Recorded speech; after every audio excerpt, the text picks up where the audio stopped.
If you gonna tell a story, come with some attitude, man. Miles Davis. My name's Dave Braden, Rolling Stone magazine. I'm here to do your comeback story. Okay, move back a little bit. Yeah. Don't send people to my house. You have new material. My material. My session tape. You're under contract here. We actually own that tape. Miles! You own? How much money you got on you? Okay, you about 19,000 light, but that's a start. I moved to New York, met some cats, made some music. Studied piano too, huh? Nah, just woke up black, knew how to play. You're black? The music don't move on and it's dead music. It's all about improvisation.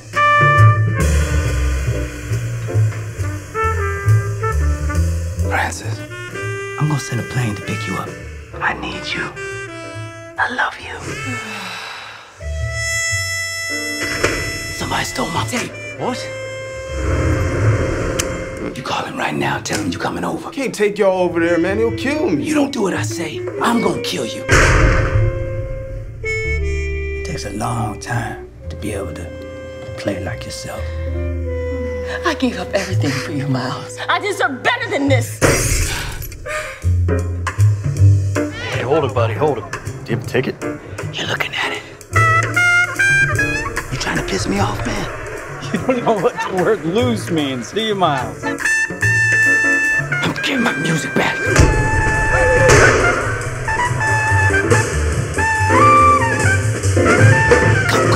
Go. This is madness. I am not dying over this jazz tape. Don't call it jazz, man. That's some made-up word. It's social music.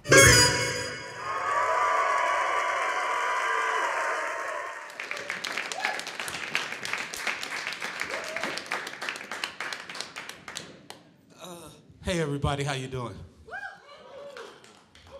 The incredible Don Cheadle.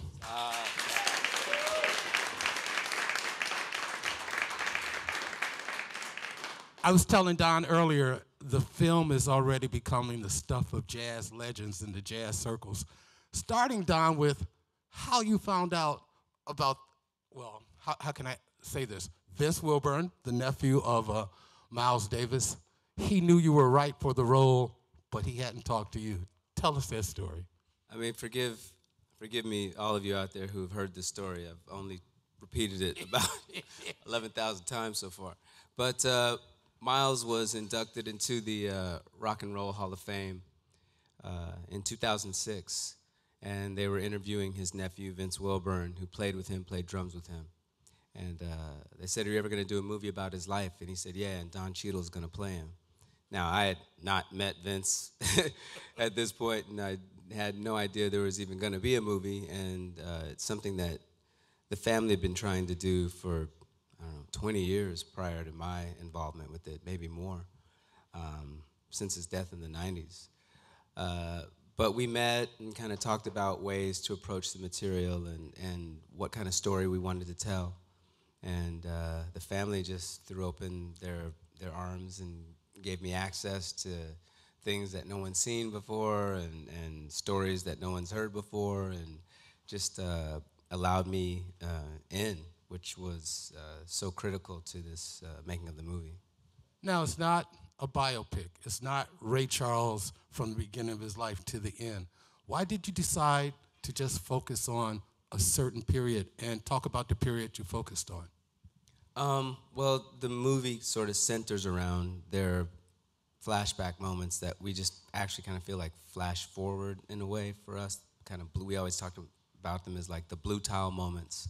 Around a period of Miles' life when he wasn't playing. 5 years he went silent. And during that period of time, he recorded this session that people haven't heard and music's never been released as he's trying to work out what he's going to say to return to the stage.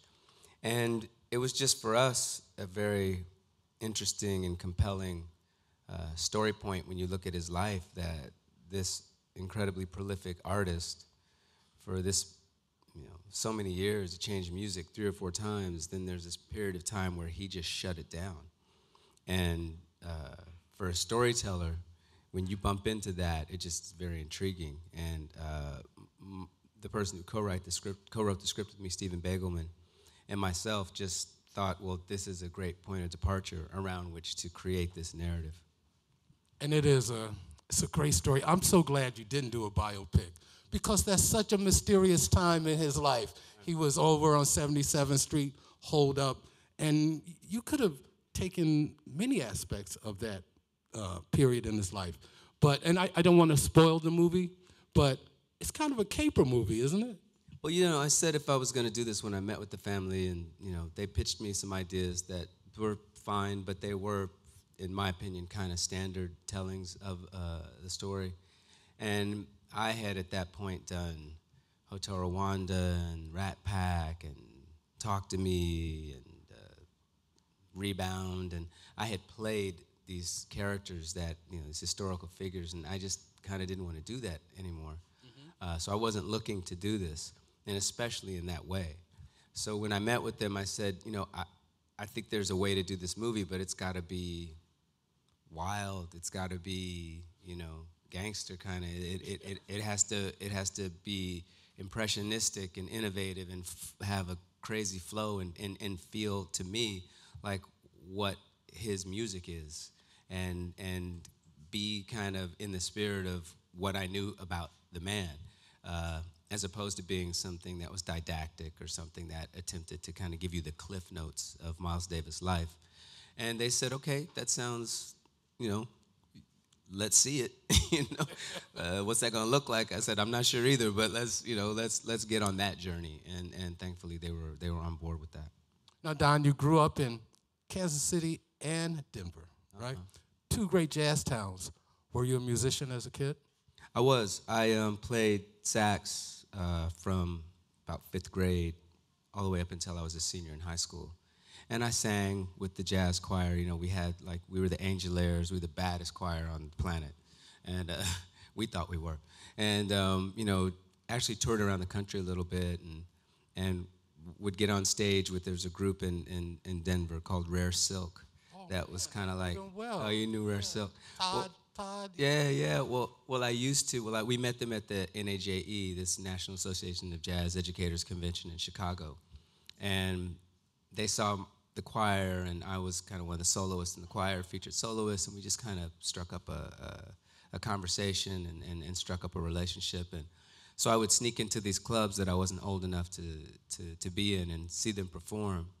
And when they would take a break from their set, they would say, and now we're going to bring this kid up on stage, and he's going to perform a little bit for you. And I would just sing with the rhythm section, and they would just let me. It was amazing. You know, it was just a great entree into kind of that world. Wow. And when did you discover jazz in your life? Early, very early. Same around, you know, 7th, 8th grade, 6th grade, really, once I started playing sax. And kind of my entree into Miles was through Cannonball Adderley. That was my point of contact. Yeah, because I was looking for those guys. I was like, so who really kills on this instrument? And obviously Charlie Parker. But Cannonball was just a monster. And it was at a time when, you know, our record players had 78, a speed of 78, and it was the slowest speed. But you could play a 33 on 78, and you could hear the solos almost an octave lower. So I was that kid that would run home and put that album on and listen to those solos and transcribe the solos, because I was trying to figure out what they were doing, you know, and what Cannonball was doing, which is impossible. But I was trying to do that. And then I became aware of Miles. And then I kind of opened up the Miles Davis library. But that all started for me when I was 11 years old. Was there one particular Miles Davis record that woke you up? Well, the one that I kind of fixated on, and we actually featured the session in the movie, was Miles Davis and Gil Evans' Porgy and Bess. Because the application of this music to this show music, you know, it kind of was the perfect nexus of jazz and theater, and that's where I was in my life. You know, I was, you know, in 5th grade, I was famously, I'm sure you guys have all heard this, that critics have written about it extensively. I was Templeton the Rat in Charlotte's Web, and I killed it. But that was kind of the first experience that I had in theater, and it really kind of woke that up. And at the same time, I'm playing sax, and there was just something that came together for me. And that album, you know, the cover of the album was intriguing to me, and the style of music was amazing to me, and there was no piano in it, and they're playing chords based off of what these instruments are, and the instrumentation was bizarre, you know, bassoon and tuba and French horn. I'm like, what is this music? And it just really, you know, it just captivated me. And also Cannonball Adderley with Strings was another one, and all that, so the Something Else, and there were just a lot of albums that my parents had that I ended up stealing when I went to college. You mentioned the Something Else album, which was a Cannonball Adderley album that was supposed to be a Miles Davis record. Right. And Miles just gave it to Cannon. As I've grown up and I grew up with Vince Wilburn, kind of, I hear about this generous spirit of Miles. Yeah. Miles had a great sense of humor. Yeah. Did you find any of that as you were researching the character? Oh, yeah. Yeah, you know, and Miles would also have people come over. He liked to cook for people, yeah. And, you know, he could be acerbic, absolutely, and he could be tricky, but you listen to the music and you hear, especially some of these ballads, and you know that doesn't come from some, you know, calcified onyx heart. That has to be born out of great sensitivity and insight and a generosity of spirit, definitely with the people that he played with. You know, that's why Coltrane would solo for 20 minutes. And people go, this dude's still playing, and why don't you stop him? And Miles is like, he's looking for something. He's trying to find something. I want to let him find it, you know. But other than that generous, humorous spirit that the public never saw, his outward appearance was, you know, rough, he's a gruff. Bad motherfucker. Yeah. And he exemplified cool. You know, long after his death, he exemplifies cool. Yeah. Did you find that a challenge to put the humorous, generous part in? Well, no. I mean, I know it's there, and it's there in all of us, no matter what that outside part is. I mean, we may hate it, but Jeffrey Dahmer had, you know, there's a place, there's a human being there, you know. He's a monster in those other ways, but there's a human there. And as an actor, I think we're always trying to find the counter. We're always trying to find what may appear to be incongruous and something that's beneath what the outward showing is. So for me, connecting with Miles' humor and connecting with his human frailty and his sensitivity and his vulnerabilities was as important as anything else, because I know they're there. And, you know, spending time with Vincent and spending time with Aaron and Cheryl and his family, you know, the stories that they tell, I know they're there. And even in the research, you know, there's a story that Miles said when he first started playing, that he was thinking, is it cooler to tap my whole foot to keep time, or just to tap my foot inside my shoe? Now that belies the coolest dude in the world. You know, coolest dude in the world isn't thinking about, they're looking at my foot. What's cool, you know? So that speaks to someone who is, you know, that there's something going on behind that facade. And a lot of that Miles put on, and I understand this as someone who's in the public eye, and that people sometimes are after for things, and you don't always know what their angle is. A lot of that is about protection. You know, a lot of that attitude is about, I've got to draw a line between me and everybody else in ways. And sometimes when you're an artist, especially one of this stature and who put the music first, everything else is kind of got to stand in line behind that, which is tough if you're, you know, in a relationship with them. It's tough for the family. It's tough for people sometimes, but they all knew that was the contract with Miles. You know, I think, man, you just put in a nutshell what you delivered on screen. I mean, I enjoyed this movie so much, and you hit all those points. But it seemed to me also that you had a lot of fun delivering some of those lines. Well, that's the fun part when you're writing your own lyrics. You know, you get to kind of say the things that you want to say.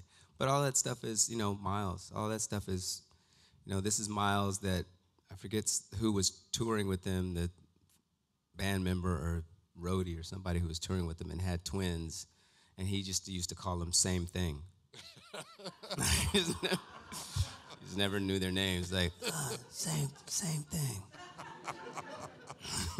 and then there's that iconic voice.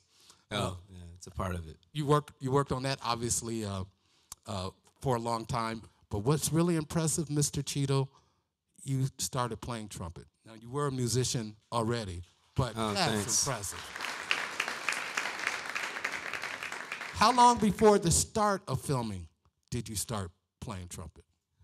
Well, you know, growing up in the band and having the brass section behind you, and, you know, every once in a while I'd try to pick up their trumpet and, you know, blow it. And I was like, this is ridiculous. You can't even make sound out of this stupid thing. And, you know, I go back to the sax. I put the reed on. Give me something to vibrate. Give me some help with this shit. Trumpet didn't make any sense to me. And then when I did the Rat Pack, Sammy Davis Jr. famously, you know, he did everything. Tap dance, gun twirl, gun tricks, drummer, you know, sing his ass off, obviously, and played trumpet. So in the movie, there's a little 4-bar solo that I have to play. And it's such a huge pet peeve of mine when I see movies and there's actors who are supposed to be musicians and they have no relationship with their acts, and you just know they don't know what they're doing. So I wasn't going to do that. So I said, I want to learn at least the fingering of the solo. I'm not going to be able to play the thing. I don't have enough time, but I want to learn and in the scene, I'm playing this trumpet solo, and there's a band, and the first trumpet player is sitting next to me, and I'm playing, and he's like looking at me, and we cut. And he goes, so how long you been a trumpet player? I said, I don't play trumpet. He's like, what, really? I was like, yes. Like, that's who I'm trying to fool. I wanted to get you, you know? I know everybody else is like, it looks like he's playing to me, but I want to fool that dude, you know? So, but in this one, obviously, I mean, I'm not going to take this role on and not, you know, at some point in my development, I wanted to be on the continuum wherever Miles was. You know, I may have only gotten as good as he was when he was 9. You know what I mean? But you're there. But I'm there. I'm like, we were both walking this walk, though. So in the movie, I'm playing the solos. We're using Kaan Harold for the sound for my playing sometimes, and then Miles when it's Miles for sure. But under that is Don Cheadle playing trumpet. I'm actually playing. I sat in with the Roots last night. Yeah. Playing? I played, yeah. I mean, they had to like take the fader down sometimes. They're like, it's all right. Got you. But the other times I was playing, they went into some little blues thing at one point, just impromptu, because Quest is like that. He'll just shout out B-flat blues, and they'll just start playing. And I just started playing. It wasn't set up, and I felt like, why am I doing this? I don't really know what I'm doing, but I played and kind of went well, and everybody's looking over like, oh, all right. Dude's really trying to play, you know? Great actor. Yeah, I was trying to act like a trumpet player for sure. Hey, man, it's so cool that you did have a musical background to tackle this, because when it came to doing music, I mean, you think about Round Midnight, Herbie won an Oscar, okay? Love that movie. Yeah, you ever see Chico and Rita? No. Oh, man, to me, that's the best jazz movie ever. Oh. Nominated for an Academy Award for animation, beat out by Kung Fu Panda. But you gotta see Chico and Rita, okay? Chico and Rita, folks, best jazz movie. But my point was, you could have got Herbie to do the music. You could have got Marcus Miller, who did Tutu. Mm-hmm. But you chose, and in a way, I thought this was kind of a Miles Davis kind of thing. Yeah. You chose to look forward with Robert Glasper. Yeah. Explain that. And Herbie was somebody who was our godfather, and he was along for all of it, and somebody who I constantly checked in with about, you know, the music and going forward. And I kind of wanted him to be our composer at first. But Herbie's so busy. He was on tour. He was writing books. He was doing lectures at Yale. It was like, oh, this dude. It was Harvard. Yeah, it's Harvard, excuse me. But I was like, yeah, this dude's busy. And then Vince introduced me to Rob, who I had known from black radio, and I kind of knew him as an R&B artist, but I didn't know anything about his chops, his jazz chops. And he said, no, you should check him out. And I called Herbie, because I had to run everything by Herbie, and I said, hey, I'm thinking of using Rob Glasper. Do you know his work? He said, oh, I want to do something with Rob. I was like, okay, co-sign, that works. Yeah. And then Rob and I would get on the phone, and he's touring all over Europe, and he'd play something for me, and I'd kind of play something for him, and I'd tell him around the things I wanted to be, how I wanted to have the music centered around Fran dance, with a lot of the compositions are, and we kind of worked it out overseas. But when he got to New York and we were able to sit in the studio together and actually sit with his musicians, it just took off. We wrote like 5 or 6 songs in 3 days. That's amazing. That is amazing. We're going to be taking questions from the audience, but before we do, I have to tell you, I love Marty Kaan, okay?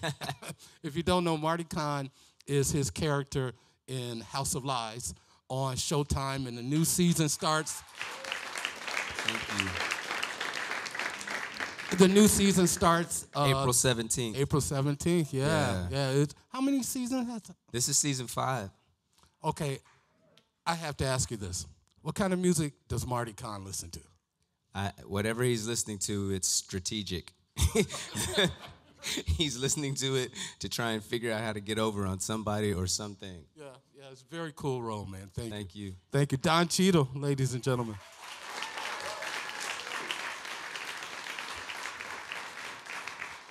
Okay, questions? How's it going, Don? Good, man. I'm a big fan. I love Rain Over Me.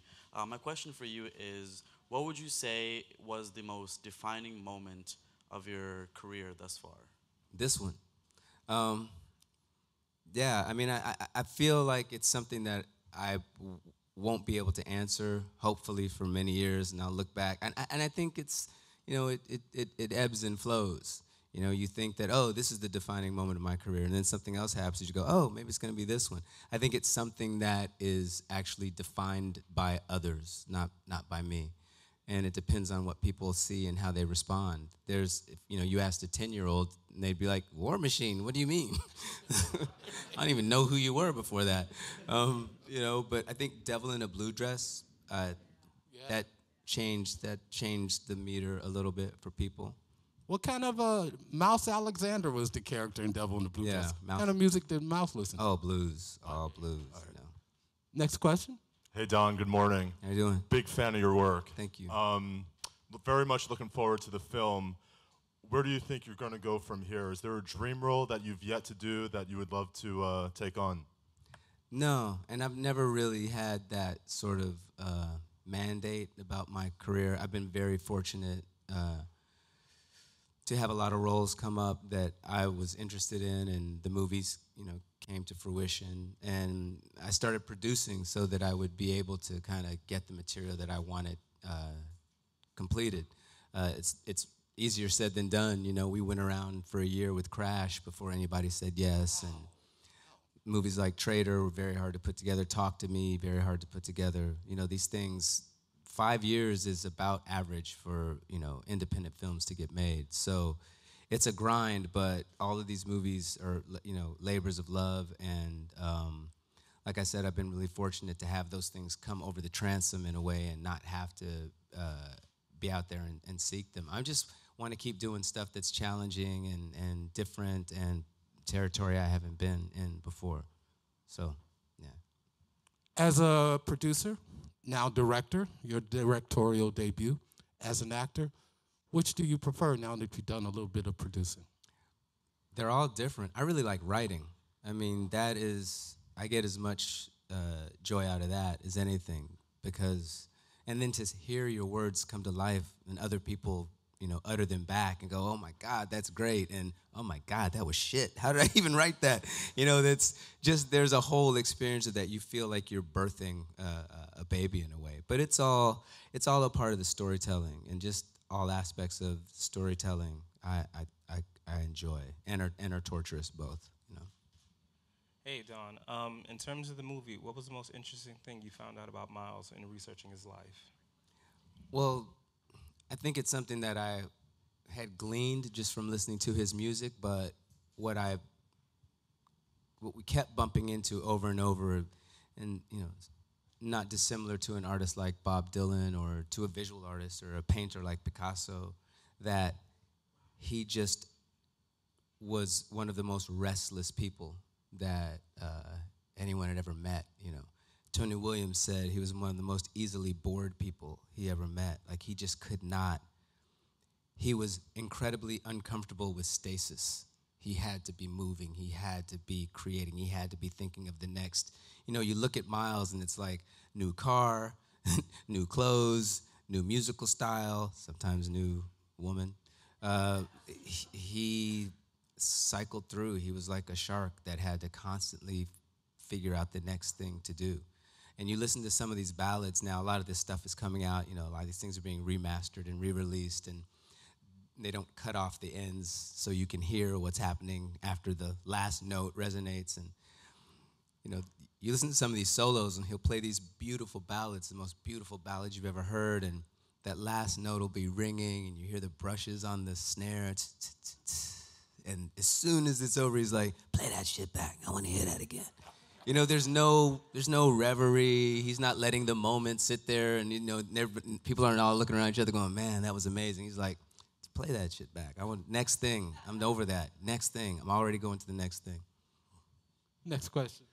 Hey, Don. Thank you for being here. Sure. In the spirit of jazz, when you were filming this movie, was there any improv on your part as an actor and your co-stars' parts? Oh, yeah, absolutely. I mean, we had the script, and the script was pretty tight, and we had a very tight schedule. But there's a scene in the film where we are working on a song that's from the Porgy and Bess album called Gone. And the only line that's in the script is Miles works out Porgy and Bess. Miles works out Gone. And that whole scene is improv. The whole scene is just, I said I want real musicians, I want the charts, and we're just gonna do a work through. We're just gonna work through this session. And a lot of people are like, that's my favorite scene in the movie, because you just feel you're like, this is real. There's not, they're really working on a song. There's no tricks and smokes and mirrors. We're all just playing and figuring it out. There's a tagline in the movie: if you're gonna tell a story, come with some attitude.